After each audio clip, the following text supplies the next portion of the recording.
FIFA সভাপতি জিয়ানি ইনফান্তিনোকে জাতিসংঘ মহাসচিব করার কথা ভাবছেন মার্কিন প্রেসিডেন্ট ডোনাল্ড ট্রাম্প। এমন খবর ঘিরে শুরু হয়েছে জল্পনা।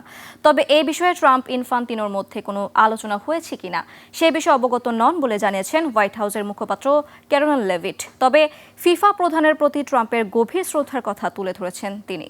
মাহফুজ মুকুলের রিপোর্ট। ওয়াশিংটনে হোয়াইট হাউসের নিয়মিত ব্রিফিং আলোচনায় এবার ফিফা সভাপতি জিয়ান্নি ইনফান্তিনো। মার্কিন প্রেসিডেন্ট ডোনাল্ড ট্রাম্প তাকে জাতিসংঘের পরবর্তী মহাসচিব হিসেবে মনোনয়ন দিতে পারেন, এমন খবর প্রকাশ করেছে new York post.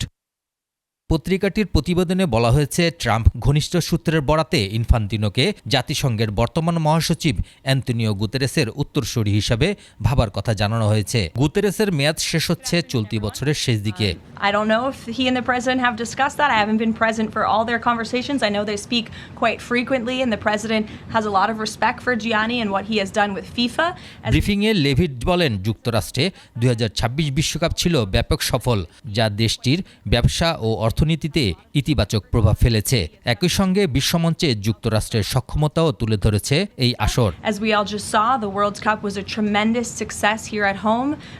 It not only was hugely beneficial to our businesses and our local economies across the country.